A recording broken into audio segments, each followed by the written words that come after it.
welcome back to some more AFK Arena. Today we're over on our YouTube account. Fortunately, not feeling the best right now. Been under the weather just a little bit, but we're gonna go ahead, we're gonna get through this. And today we're looking at the Awakened Heroes, kind of a sort of a tier list as we have it today with our full iteration of the Awakened Heroes. I know they are very difficult to build. We're gonna have to see exactly what's gonna happen in the future with them. So we're gonna go through and I'm gonna kind of explain some of the heroes. I'm really hoping at this point that we are going to get a swap scroll for the Awakened Heroes. I think that would be absolutely phenomenal. So let's go ahead and we'll get into it.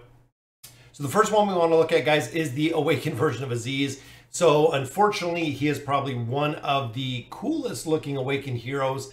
However, he has little to no utility when it comes to AFK Arena. He's not really used in a lot of places. Now, he can keep Flora from flying, but again, with the ability to restart campaigns, to actually redo them, there's not a big need for that because you can, again, you can kind of restart. Now, I did build him out when he was released. I should have built Taylene, but I went with him first, which of course was a huge mistake because I actually have not used him at all, period. Even having one copy or having him fully built will still work in the same manner. And we've also seen him not working as well when it comes to the Infernal Fortress because he doesn't die. He survives a lot more, which of course is going to be an issue for Lucretia, putting him as the very last Awakened hero. And honestly, I would not build him. If you get a copy of him, great. If you don't get a copy, doesn't really make a big difference. Now, looking at the Awakened version of Taylene, which I am currently building, it seems like over the course of a year, she's already been out more than a year. She was actually the first Awakened hero. At this point, guys, short of the Celestial Tower, we're not really seeing her anywhere anymore. It seems like the Cursed Realm with the power creep over the last year with the amount of heroes we have, even looking at the Kane fight where she was absolutely required, has since been replaced by the Awakened version of Baden. Now, again, she does work incredibly well in the Celestial Tower, but that is really the only place that she is being used. I know even a lot of players that have built her at this point, if you didn't build her in the very beginning, if you're building her a little bit later like I am, really not that much utility for her. Again, you can see her in a comp here or there, but not a big priority. And again, looking at the towers, looking at things of that nature, with the auto battle feature, you can just go ahead and let it roll and then see exactly what you can do.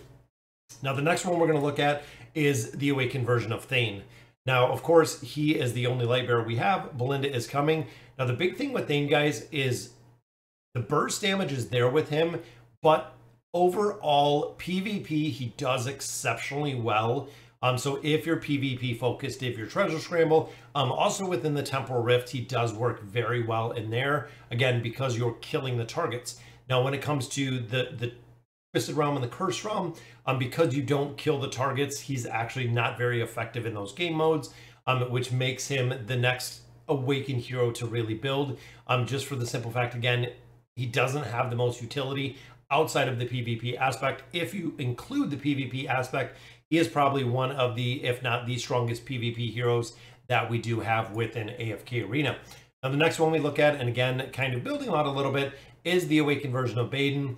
Now, since he's been introduced, guys, again, Twisted Realm, Cursed Realm, we see him in those formations. We see him within the Temporal Rift. He is used, of course, in the Graveborn Tower, same as all of the Awakened heroes, their respective towers. They're used incredibly well. But again, his utility is pretty high when it comes to the Awakened heroes. And he is, as of right now, the last Awakened hero we've gotten. But with Belinda coming, we're going to have to see exactly how that changes.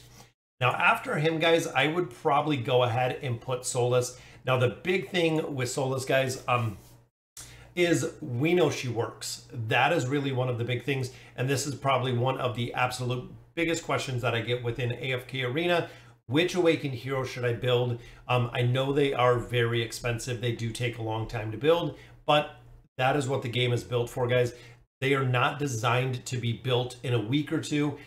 These heroes are built or designed to be built over months, which if you're free to play, if you're a light spender, anything of that nature, that is exactly what it takes, guys. It takes an incredible amount of time to actually build these heroes. But again, this would be my number 2. She is used, again, Twisted Realm, Cursed Realm, absolutely. The Wilder Tower, absolutely. But also Temporal Rift, the Abyssal Expedition, the Hunting Field, anywhere that you can put her in. Not only the healing ability that she has, but she also does a considerable amount of damage when you build her out, which is the reason why we do build her, guys. Again, she does incredibly well. One of the absolute top tier heroes that you want to build within AFK Arena, which brings us to, of course, guys, our number one. You guessed it, it is the Awakened version of Brutus. Now, Brutus has more utility in looking at the game modes that he is being utilized in. Brutus probably has more utility than any other hero in AFK Arena. We've seen Lucretia, we've seen Irons, we've seen a lot of different heroes, but there really isn't a game mode where the Awakened version of Brutus is not present. Now, he does run with Honesta a considerable amount of time, but the damage, the crowd control, the shielding, he does incredibly well. Twisted Realm comps, Cursed Realm comps, the Temporal Rift, absolutely. He is also used in right now the Crimson Snow. He's used in, again, so many game modes in AFK Arena that it's crazy that they built a Mauler that has the utility that he possesses, which again is very cool to see the build on him. Now, with that being said, guys, again, if you're new to the game, if you're building the Awakened heroes, Brutus and Solus are both, again, going to work incredibly well.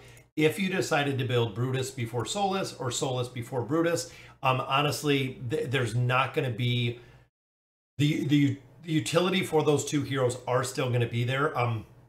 So there's not really a right or wrong with both of those, and that's kind of what I've realized, because there are a lot of places that the Awakened version of Solus is utilized within formations, with Neve, with Scarlet, with Grez, where Brutus isn't present, and there's a lot of places where Brutus is very present, and of course Solus is not used within the formations at all. So with that being said, guys, we have our new Lightbearer hero that is coming. Honestly, thinking of the tier list, looking at the Awakened version of Belinda, we know she is going to be heavy burst damage. She is also going to benefit from energy that the team uses. She's going to be a buffer in there. She is going to be burst damage.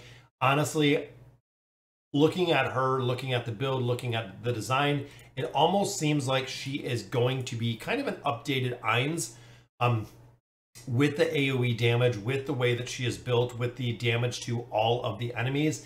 So honestly, probably looking at the build, thinking of Cursed Realm, Twisted Realm, she is probably going to come in, I would say probably third. So having Brutus, having Solus, and then having Belinda in here. And again, I'm a lot more focused on the PvE aspect of it. Again, the Cursed Realm, the Twisted Realm versus the PvP. PvP, I don't actually push or do very much PvP at all. So burst damage, she is going to be a game changer, guys, because when you have heroes like Palmer that can actually buff her up on top of the buff that she brings, and then you look at like Estrilda, you look at Rosalind, you look at a lot of heroes that are going to be kind of in the same facet of amplifying the damage that the Awakened version of Belinda is going to do. Again, I'd probably put her at the third, but that is without testing. Or she might fall right behind the Awakened version of Baden, putting her in fourth. But to say the least, guys, she is going to be used within this game mode. The Hellscape, absolutely, guys. Looking at the teams in here, even looking at the Cursed Realm, absolutely going to be used in a lot of different game modes, just because she is straight single target burst damage, which is going to be awesome. Even when you look at multi-target damage, because she has an AoE that hits the entire team, it seems like she is going to be broken when it comes to damage. And you never know, she might come out, she is really broken, she moves to the first tier to actually replace the Awakened version of Brutus. But again, Brutus's utility comes from the damage, comes from the shielding, comes from the survivability. It's not so much just the damage aspect that he possesses. Same with Solus in there. Alright guys, so that'll do it for today's video. Let me know in the comments what you guys think, and as always, thank you guys for watching.